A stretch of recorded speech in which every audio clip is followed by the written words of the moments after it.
Welcome to Wednesdays with Willa. I am your host, Willa White, and this is my weekly podcast show that airs on my Facebook page, Willa White Medium. It also goes out on my YouTube channel and is uploaded to blogtalkradio.com/Lilydale Radio. It's an opportunity each week for me to connect with a special guest. We usually have a spiritual topic related to either spiritualism, mediumship, healing, faith, family, or more. And on today's show, I am delighted to have as my guest, Mavis Pittilla. Hello, Mavis. Hi, how are you? Doing well. I'm so glad to have you back on the show again. Mavis comes to us from across the pond. She lives in the United Kingdom and is a well-known medium throughout the world. Mavis is a former senior tutor at the Arthur Findlay College in England and has trained with the wonderful Gordon Higginson. And truly, she has been a mentor to many of the mediums in the world and has 2 books. If anybody's interested in checking out Mavis, they can look her up at mavispittilla.com. And certainly there's an online mentorship program that she offers, a wonderful opportunity to study with her. I also encourage you to look back at the archive videos on Willa White Medium. You can find when Mavis has been on the show before and continue to learn with her in that way. And today we're going to be focusing on the miracle of mediumship. So let's get into it, Mavis. Let's talk about this miracle. Well, it's like the miracle of life, isn't it? It comes from that great source, that God source. But everybody that lives on earth will have a miracle happens in their life, connected with people that are in the unseen world. And that's what I want to talk about, really, is this idea that people have sometimes that, oh, I can't do it and it's not for me and I've not been born special, so therefore I haven't got it. And they're missing out sometimes on the miracle of communication with the people that they love most of all. And I really feel that that's important that we cover that, you know, not just for the mediums that are on platform or doing private sittings or professional, as we say, but for those people that really have that beautiful, beautiful opportunity to have that intimate oneness with the people that have gone before. You know, that's what I love about mediumship. It doesn't belong to anyone. It belongs to all of us. Yes, some people are born, like you've been born, and many others. Colin, I know you've had Colin on the show, and probably Andy and all the other people. I can't think of them now. And yes, they perhaps are different. There is a different form of mediumship for them and for me and for you than there is for other people. But do we lose out, do you think, a little bit, because we've lost that miracle, because we're in this position where we have an appointment at 7:15 with someone, so we know that the spirit world will be there, we know, and because we know, can we become a little bit complacent? Whereas when you're talking about people that have the richness of the miracle, when a butterfly appears, or when the light flickers, or when the telephone rings and there's nobody there, all these exciting moments, when they feel their hair being touched, or there's a coldness suddenly comes to them as they're sat reading, all those beautiful, beautiful miracles that are created by the spirit world, but through the power of the great spirit. You see, I don't believe anyone has been born without that opportunity to know the love beyond the veil. And it is knowing the love beyond the veil that I believe is so important. There's a richness to that. That I don't know if you're like me a little bit, but I feel sometimes as if I miss out a little bit now. I miss out on those moments when I'm just still and I can feel that sense of the spirit. Usually when they're there, it's to tell me something, or you know, we're sorting something out for a talk or a demonstration or something. You know, whereas in the beginning originally, It was that intimacy, that one-to-oneness. And, you know, if you have that one-to-oneness, you never want to lose it. Never want to lose it, because that's really the miracle. Mhm. And of course, we continue that miracle, don't we? We continue that miracle by what we call giving evidence. Actually, what we're doing is we're communicating on a different level. That's what we're doing. That communication turns from the light switch and the telephone and the cold and the touching of the face. It changes from that, doesn't it, when we're working? Because when we're working, it's more, I've got your mother here and she's telling me this, and I know you have got her china. It becomes more open. There's more memories that can be explored by the spirit world, more gifts that can be shared of past histories. So it changes then. So I believe that some people are just like singers, really. I mean, we've just been somewhere and there was beautiful, beautiful singers. They'll never be known as stars, you know, on stage and radio. But my goodness gracious me, that their singing and their voices are beautiful. It's like a ballerina, isn't it? It's like a specialist, like a doctor who achieves great things, being able to do brain surgery.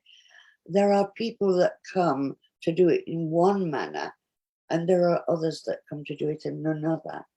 And if you do talk about anything, it is about this wonderful, wonderful ability that we all have inside to fulfill the architect's plan.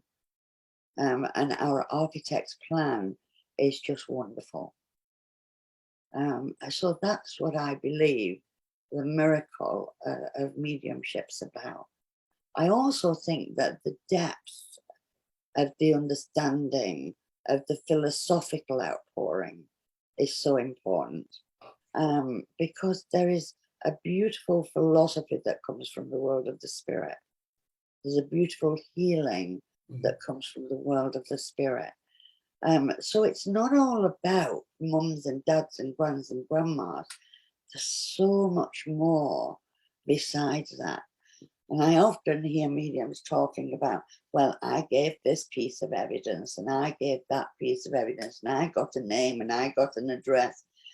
And I think to myself sometimes, but did the person feel the presence of their mother through you? Because that's really the evidence, isn't it? It's not the name or the address or the date that they died.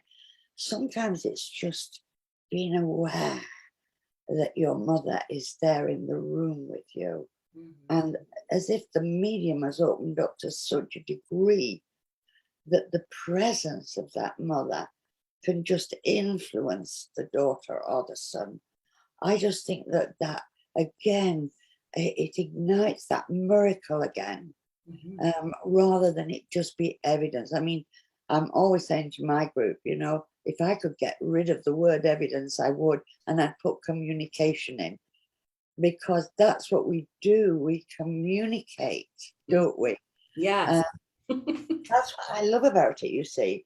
When you're talking about evidence, it's so matter of fact and clinical and scientific and but it loses the essence of the presence, and it loses the essence of the God source that actually allows it to happen, or creates us with the opportunity for it to happen. So, you know, for me, I wonder sometimes when I'm watching our mediumship that we're not turning into mind mediums where all we're doing is snatching at little bits as if we're listening to part of a conversation, but we're not taking part in the conversation with the spirit world. And for me, that's a glorious interaction with them. And the other thing I love about it, this miracle, is that they present themselves as people. They never come as a vibration or an energy. they come with warts and all. Mm. They come as they were. You know, I'm sure you've done it as a medium, where you've been talking perhaps to a dad and he's been saying, I'm sorry I was grumpy.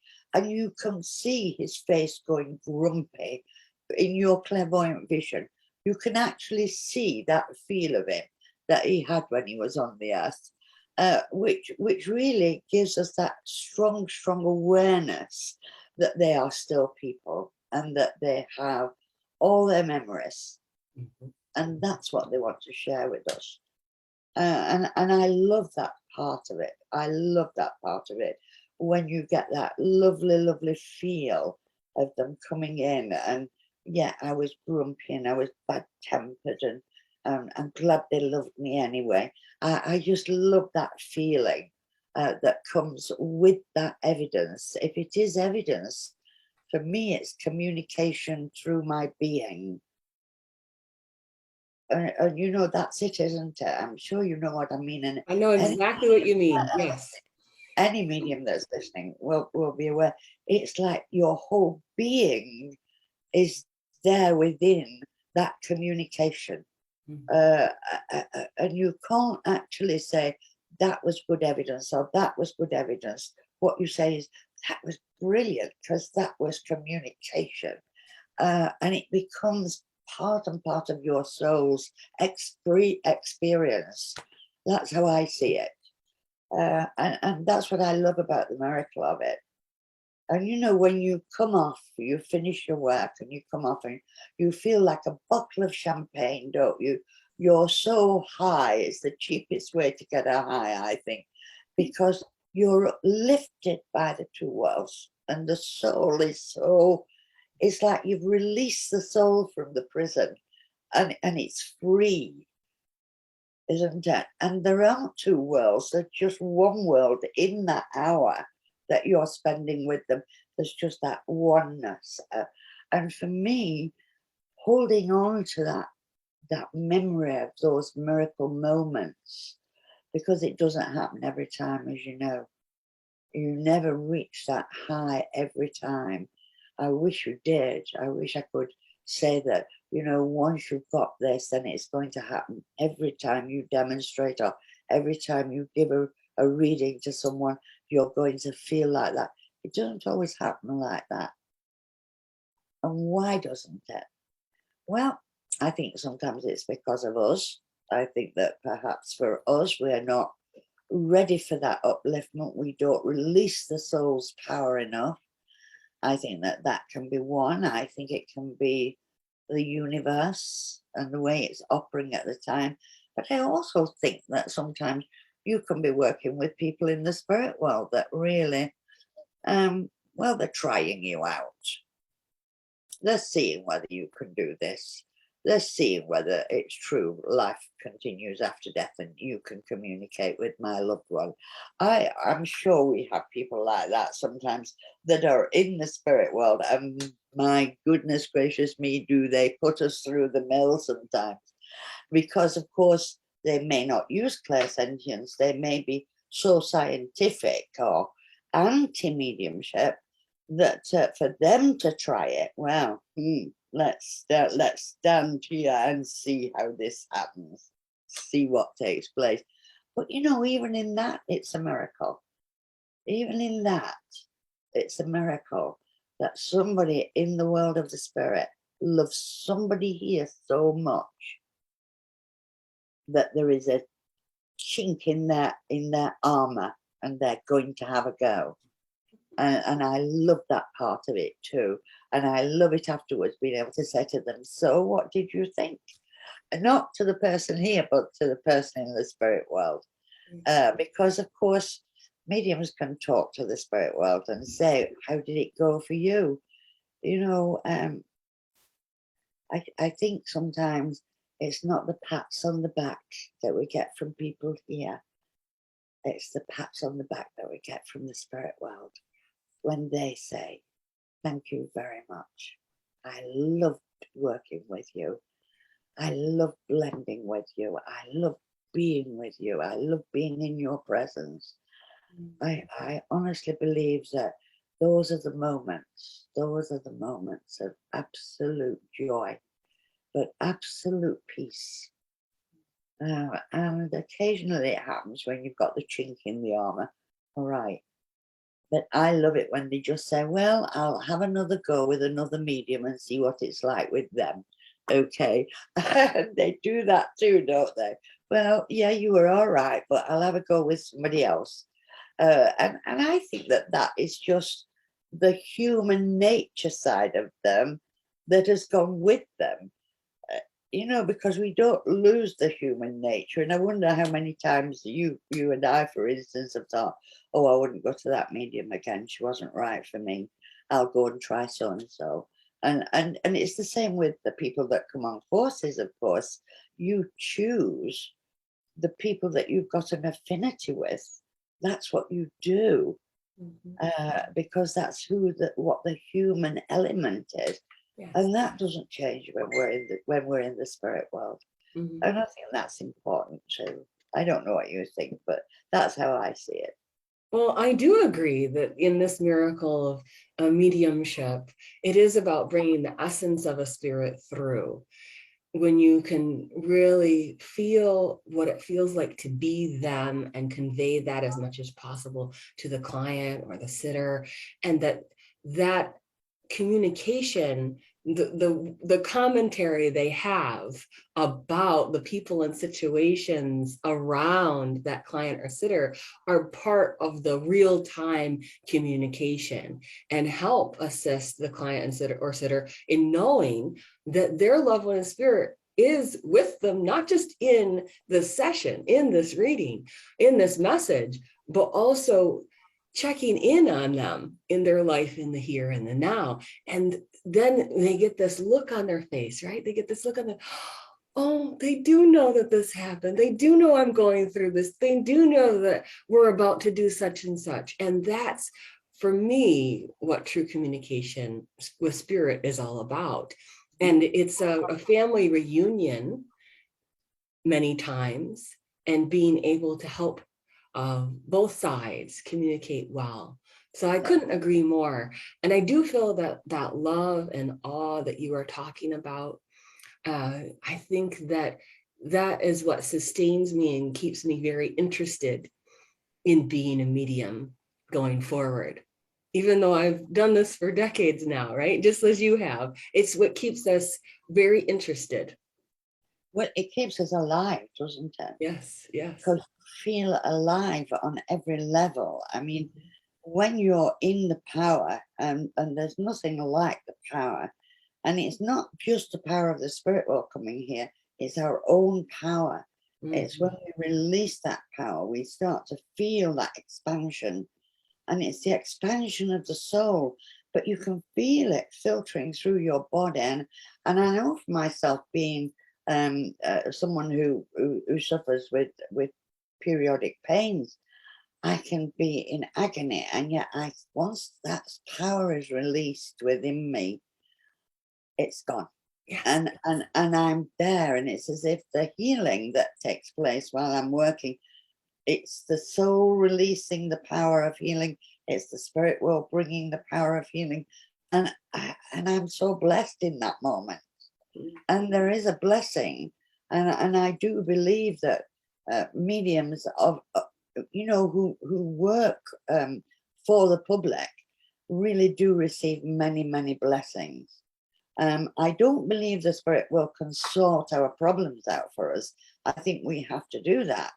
I believe that they can be there, but then I always said to people, well, when your mother was alive, did you do everything she told you to do? Or did you sometimes go your own way? And it's exactly the same.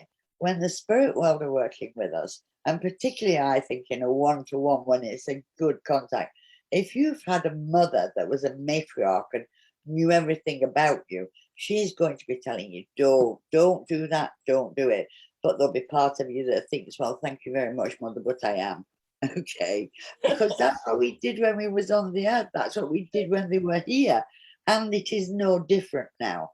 It is no different. And although we will make some errors, there are our errors to make. But to think that they know And I know my mother would have had a lot of chuckles about the time she's tried to guide me. And I thought, no, I can't do that, Mother. I'm going this way. Okay. Only to know she'll be chuckling over there thinking, well, I told you so. Just like she used to do, and her finger used to go, I told you so. All right. And I can see her still doing it, which I think is rather wonderful. But then I think it releases the spirit world.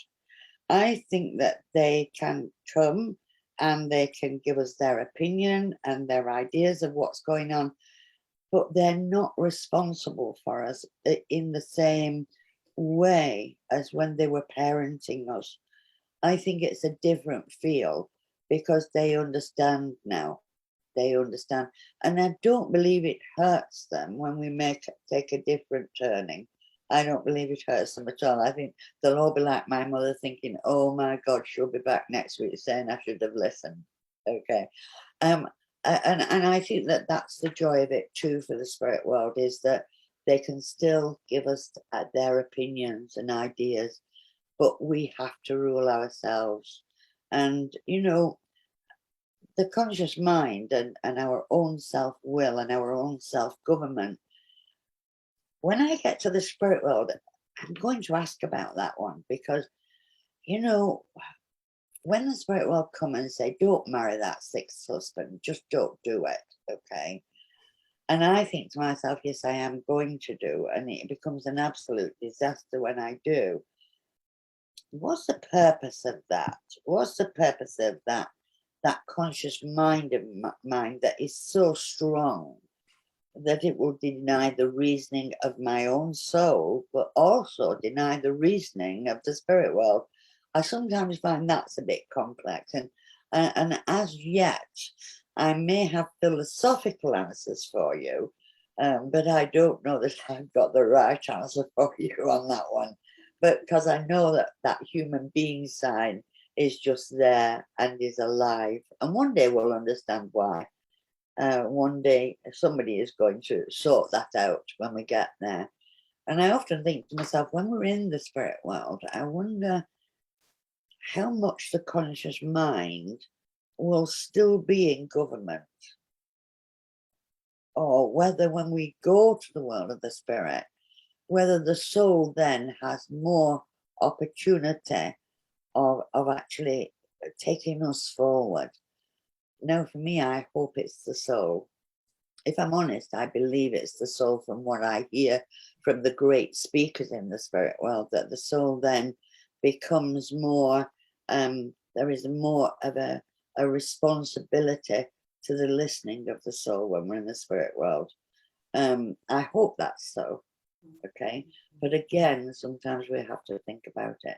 But even that's a miracle, isn't it? That, you know, we are self-governing, and yet this source that we call God never dictates to us. Look at that miracle. So you're a medium and I'm a medium. If I want to turn away tomorrow, or you want to turn away tomorrow, you can. That God isn't going to come down and hold you in judgment. He's not going to make your life a hell or a misery, whether you're in this world or the next. So we know that in some way, that great power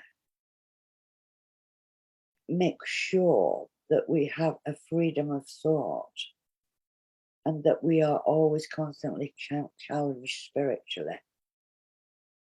And I think that that's the answer, that here on earth, we have the conscious will, but the soul and the God source challenge us to go spiritually rather than to go materialistically.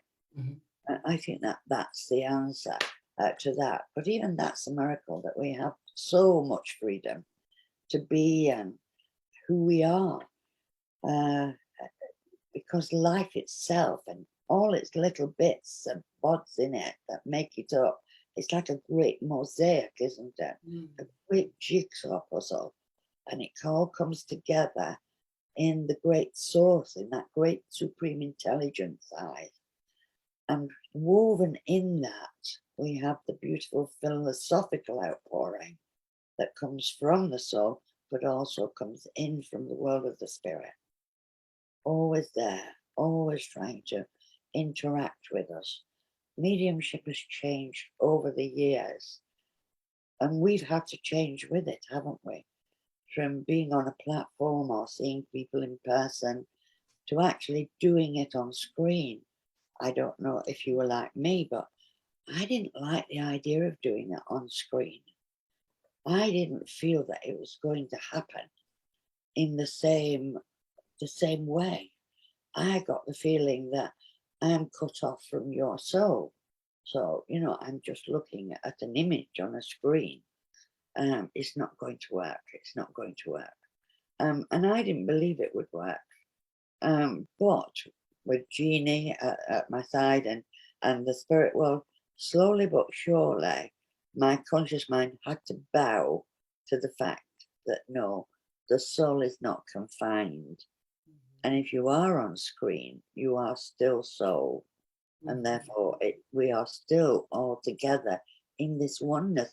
And doesn't it make you recognize that really it isn't two worlds?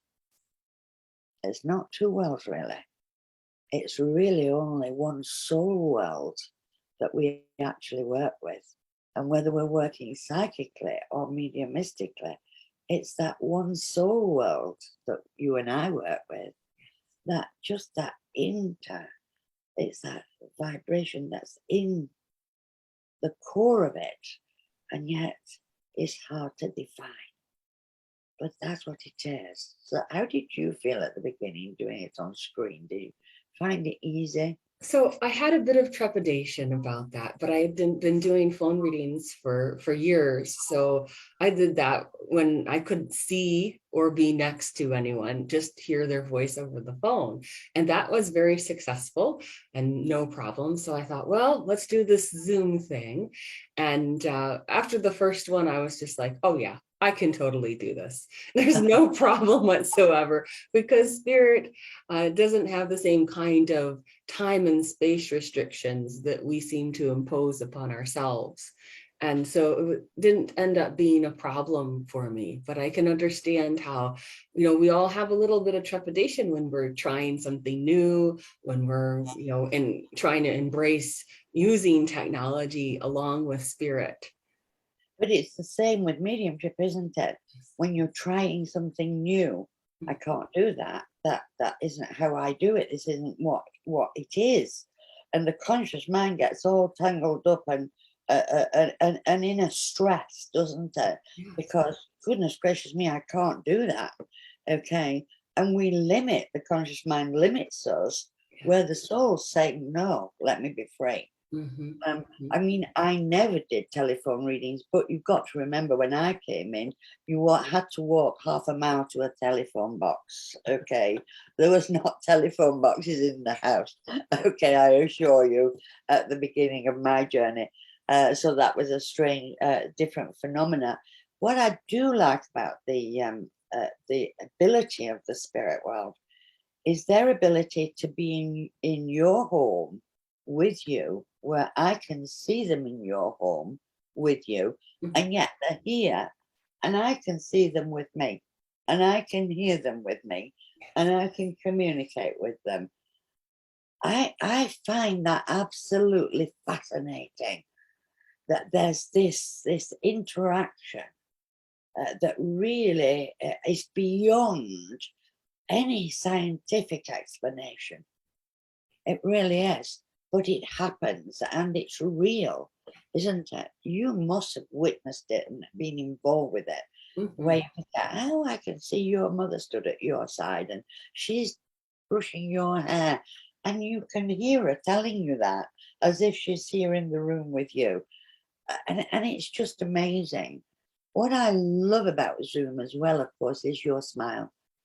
So when you're working with people on Zoom, you actually can see the faces, but you can see them light up, can't you? And you can see the auric field opening and that sigh of relief. Oh, goodness, my mum's here, and it's like you can see that. And you can see the auric field and you can see the blessings that the mother's giving. I just think that that's amazing. So I'm quite into technology now. I don't have a problem as long as you don't ask me to use it. Technically, that's why Jeannie hasn't moved out of the room. Because if she moved out of the room, I'd be absolutely lost. So I'm all right with all the rest of it. But if you look at that, what fault is that? That's my conscious mind saying you can't do this. You can't do this. You'll break it if you have a go. You'll get it all muddled up if you do it. And that's the ability of the conscious mind to actually control us. And it does control us all, doesn't it, really? But I've got to say I'm happy being controlled by my conscious mind as far as the computer's concerned, as long as I'm free to allow my soul to work through it. And Jeannie's happy to be here at my side, then I'm content, okay? But you look at it, don't you? And I'm look at the skeptics that we've got that don't believe in this and don't believe in what we do, and yet they accept consciously, quite easily, about electricity. They can press a button and they've got electricity. They've got light. They can do all these things, and they can't see. They have no evidence. They've only got what somebody's told them, and they've got a light switch. That's all they've got. Okay. So really, I think to explore mediumship as a skeptic must be extremely good and satisfying. You know, I think that's what Jean loves about it, because Jean's not somebody who can just accept it. How can I put this? She can't just accept it because I believe it. She's trying to feel it for herself. And I think that the best evidence that you can have is the evidence you get for yourself. So at the beginning, when Jean first sensed that somebody was touching her hair, it would be there's a draft. She'd find a reason for it. Now, occasionally, she'll say, you know, that must be my mother, or that must be this, or that must be that. And look, Mavis, that door open. No, there was no draft, Mavis. There has to have been something, you know, and the miracle and the joy that she is getting out of actually exploring and taking advantage of this personal one-to-one relationship. And I've come right back to where I started out, okay? This one-to-one intimacy that you can have. We have a robin that sits on the fence, and although Jean hasn't said to me yet that she believes it's somebody, just sending her own unique little message, it's amazing how she remembers exactly the fence and where that fence is and how this bird sits there.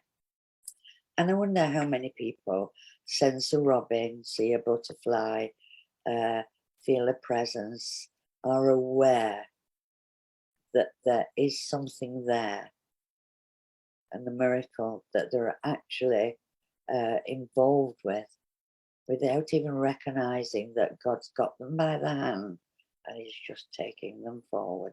And slowly, I don't believe you can move fast with this if you're a skeptic. I just think that you can't just go for the evidence of a name or the evidence of a number. I think that you've got to go beyond that, and you've got to find your involvement with your soul and with the mediumship, because that will make that attunement so much better, and it'll give it more depth. That attunement and knowing, I really believe it is so important, so important. But hey, that's me. And of course, everybody's allowed their opinion, aren't they? And their ideas and their knowledge. And we all have. It's amazing how many different religions we have. It's amazing how many different teachers we have of mediumship, teaching differently. And why is that? It's because our perception of teaching has to do with our own our own life experience within mediumship, our own connection with the world of the spirit, and how the world of the spirit have taught us, but leaving us with that flexibility to think for ourselves at the same time. And that's the beauty of it, isn't it, really? And I always say to people, if somebody says you've got to do something, then walk the other way. If it's right for you, then stay. But make your decision, okay? Because I believe that that's the way to go forward. Okay, over to you. I've nutted and nutted and nutted. Very, very. It resonates as truth within me. It's how I perceive and have connected with spirit myself. So it resonates as perfect truth to me, and probably to many of our viewers today. And I'm sure there'll probably be comments galore of yes, that's exactly how I feel it too, and how I perceive the dynamic of spirit communication. And I like how you've woven this all together so beautifully, that understanding of the dynamics of spirit personality that comes through in conversation, and what a miracle that is to connect with them. Like you gave the example earlier of the mother coming through to the daughter and wanting to give advice, and yet the daughter going their own way. And so often I tell clients that, this is their opinion. You do as you wish. Your life is not about ask the audience. The peanut gallery doesn't get a vote about any of this. You have free will. And I think that the reason that's so strong for both you and I about this is because we've been grounded in the philosophy of spiritualism and spiritual natural law, and that we know that that's at work in everyone's life, and especially in mediumship readings, in messages. The spiritual natural law will show up and be part of the miracle of mediumship. And that through those dynamics, that's how a person says, oh, that's my mom, or that's my grandma, or that's my dad, or that's my brother. That's how they know, because, oh, that's exactly what they would say. That's exactly how they would react to the situation.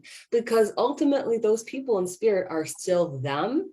We might get version 2.0, but they're still them, and they're still learning and growing. And I love how you were explaining that you could feel spirit with you and then with other people on the other side of the screen in Zoom, because that's exactly how it is for me too. It's as if it's like an Alice in Wonderland window almost.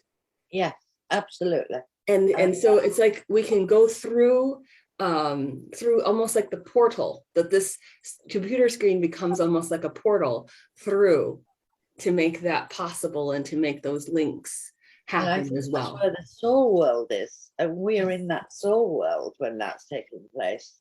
I'm certain of that, and it's a very real world. This soul world that we enter into. I love the idea of the Alice in Wonder. I'll use that in the portal. I never thought of that one when I'm talking. And the other thing I like to think is that they're always around us. That's what we say, don't we? We say the spirit world's always around us. Don't we have any private moments? I remember a student saying that to me, and I'm thinking, no, I wonder what he means there. Okay. And I've heard people say, and when I was in the shower, the spirit world came, and I thought, well, I hope nobody comes to me from the spirit world when I'm in the shower, because I don't look very pleasant. Okay. And surely to God, I do have some private moments. I'm certain that we do. So what do we mean by the spirit world are always there? I believe it's the soul, not the identification, but the soul presence that's there. And again, that's different. It changes it. But I always remember that student saying it to me, because I was so glib. Don't worry about it. The spirit world's always with you. Oh, Mary's not always. Oh, I haven't got any private moments left, and it was just so funny.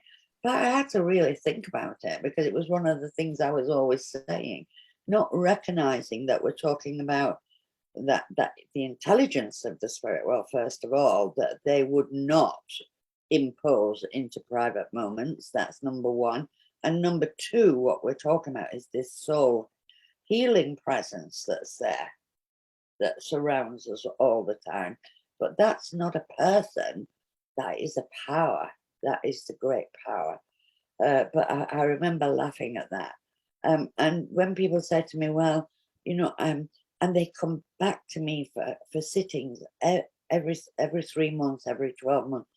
And I think we've got to be careful, because why are they coming back every 12 months or every 3 months? Are they so dependent on what Mother is saying from the spirit world that they're not living a life? I think as mediums, our responsibility for that is immense. And I think you're absolutely right when you said, they can give their opinion, but we have to do it our own way. Other than that, I mean, even when you're doing the tarot spread, I love the tarot cards. I use the tarot cards. For a psychic reading, I use the tarot cards with permission of the spirit world, I've got to say, because there are people in the spirit world that don't like the tarot cards. They don't like rune stones. They really, breaking them into the idea that it's part of the whole is very difficult for the spirit world sometimes. So I'm very careful when I'm using the tarot cards. But even when I'm doing that, I'll say to them, look, I can only tell you what I see. But at the end of the day, you have to make a decision. These cards can't live your life for you. My intuitive psychic ability to clairvoyantly see can't live your life for you. You have to live your life here. And I find that really sometimes is distressing for people. They really have been taught that the spirit's always with you, and therefore they can do everything and sort your life out. And really, I can't see that that's right. Otherwise, I wouldn't have made any mistakes in my life. I would have listened to my mother for the last 20 odd years. Okay. So here again, I think that this personal responsibility, if we could only look at the personal responsibility as a miracle, that we have this opportunity to open up our souls, to listen to the soul more than we do, then I believe that the joy of the blending with the God source would be there a lot stronger than it is at times. Right. And then, of course, that enriches the work with the world of the spirit. I just love it. I just love it. So I like your point about that most folks in spirit are not voyeurs, that the voyeurism is not strong. That what I tell people is no one's that interesting. That's why they edit reality TV. Absolutely. And I feel ultimately that they'll say, well, do they hear me when I talk to them? Sometimes they do, and sometimes they'll get the message later. It's that sense of, they'll get the text or they'll get the voicemail later, and then they'll come, because we're not always available 24/7 to everyone in our lives either. And we have to have a bit of that distancing for our own sakes and for our own schedules and what is prioritizing for us, because they're on their own spiritual journey per se, and that they do come around and they do care, but ultimately it is that individual's responsibility. And you're right, they look at you like, oh my goodness, it's like you've just given me a loaded gun or something. And they don't realize that they're just so scared to make a decision and put a step wrong in their life. But they have to get to that place of, I'm going to listen to what is in my highest and best good now. What is in my highest and best good, and the highest and best good of others. And I can't be reliant on someone else's statement one way or another. And that's such a valuable piece of information, so that they recognize that that the miracle of mediumship is what it is, but it should never take the place of what your own soul tells you. No, no. And look at how many, the vastness and how many miracles there are in this experience of life. And I know that at the moment we've got the pandemic and we've got all the problems that are assailing around us. But look at the rising that we have of the power of the human spirit, the good that people are doing. It is gathering momentum as it goes on. And if we take anything from what has taken place, is the miracle that people, ordinary people, not people in high states of positions or kings or queens, but ordinary people have actually let the soul speak through them in their actions. And the God source, without a label, without a religion, without a doctrine of any description, they've just let the human spirit rise and the soul has been free. Mm-hmm. And if we gather all those miracles up and reviewed them, I don't know what your television's like, but over here, they occasionally put on the news someone who's done some good for other people. And I just love it because I think the power of the human spirit, and it magnifies to other people, and it can only feed the people. And isn't that communication and the soul and the spirit and the oneness actually happening on earth? Mm-hmm. Mm-hmm. And And isn't that mediumship really? that Because is mediumship. that interaction that comes in, and someone in the spirit world that they've never met will be blessing them from the other world, saying, thank you very much for what you did for my mother. Yeah. Thank you very much for what you did for my child. And you won't even know they're receiving, but they will be receiving a blessing from the spirit world by an unseen host of people. Mm-hmm. And they are blessed, and they are blessed. And that's wonderful. And that's the other miracle, the other side of the miracle. The people that are blessing you, that you've never met and possibly never will meet, but because of you, they want to bless you for what you've done. What more can we ask for as human beings? It's a beautiful energy of symbiotic experience that's going on, that even if we don't know the full extent of how we've blessed another person, and that might be a gift in itself, but that we don't know the full extent of how we've done that, sometimes we do get gratitude coming to us in other forms because of that spirit of abundance that is existence in all of our lives. But when we do something of good for another person and are there for them in some way, be it as small as a smile or as big as saving their life from a burning building, however that works, there can be moments of true blending and linking with other souls here on the earth plane. And we can feel, I felt this sometimes, that spirit gathers in around a person if they're going through crisis. And their angels can gather in around them, their loved ones in spirit, but sometimes the loved ones of others that have been saying, hey, I am praying for so-and-so here on the earth plane. Can you go and help and lend your energy and support? And if people could only see all of these beautiful souls that gather in around them during that time, it's that idea of the prayer visual, but multiply that by infinity and you finally got it. And just look at how many people on the earth pray for people that they don't know, and the good that does. Mm-hmm. You know, and it's this inpouring and outpouring of the soul. That's what it is. And without that, then this earth has nothing more to offer. Because whatever we offer, it has to come from the soul. And that's where it starts and that's where it ends. And I just love the idea of it. And you know, when you pray for people that you don't know, when you do something for people that you don't know, you're not looking for anything for yourself.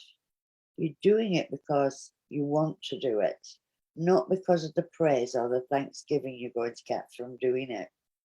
And I think that that is important. And it takes us back to being children, where we don't need to be told, where we just do things because it's right to do. And that's wonderful too. So life really is a miracle, but life eternal is a miracle. And everything that we are part of,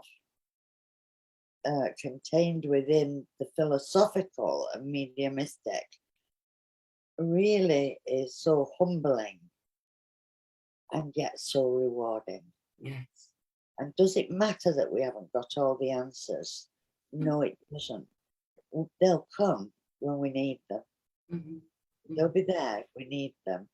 We don't need to be worrying or feeling that we've always got to be achieving something or going for a goal.